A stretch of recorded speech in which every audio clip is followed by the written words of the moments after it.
By now, Greybrook was no longer a town indifferent to Elian's presence. But respect is not easily won, and trust even harder. While some kept their distance, others had begun to speak his name without disdain, and some even began to ask questions. But none of that mattered to Elian this morning. He stood atop the village's watchtower, barely taller than the treetops, watching the horizon tremble with something more than mere wind. The ground had started to hum again, the same strange vibration he'd felt the night he'd found the stone. And again, when he'd stepped into the forest and the child appeared. It was coming again. The villagers gathered at the well that morning, drawn by a sound, deep and distant. Not thunder, not hooves, but something else. Elian arrived, eyes narrowed. "Everyone go inside," he said, his voice firm. "Now." The villagers hesitated, and then came it, the sound of trees snapping, then falling. A wave of blackness surged from the edge of the forest.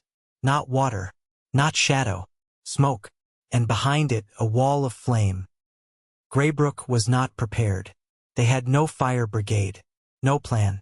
But Elian, he ran straight toward the flames. Not because he had no fear, but because something inside him, the spark, had awakened fully. He raised his palm to the oncoming fire. A strange light formed in his hand, a circle of glowing symbols. The flames curved away from it. He remembered this, the guardian's circle, a spell of protection, a barrier against destruction. "I command the flame to hold," Elian said, louder now. "Not here. Not today." The fire paused. The trees behind it stopped burning. The flames recoiled as though held at bay, but only just. From the smoke stepped a small form, not burning, not afraid, the child from the woods.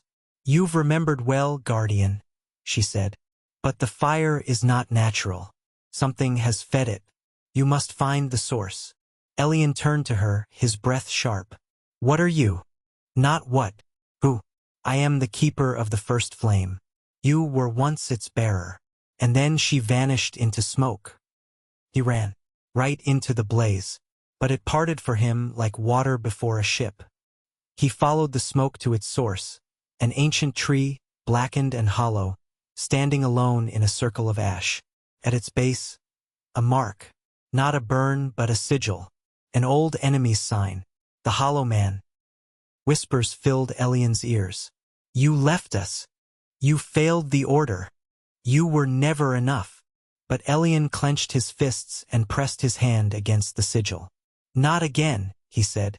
"I will not run. I am not who I was. I am becoming."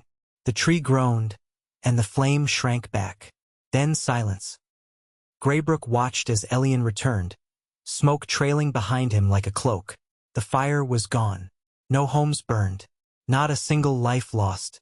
He had done it. For the first time in living memory, the townspeople clapped. Not out of habit, but reverence.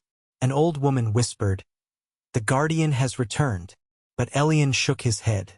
"I am not yet a guardian," he said softly. "Only a man who remembered how to try." But elsewhere, in caverns deep beneath the village, the Hollow Man stirred. And he knew, the first fire had failed. But the war had only just begun.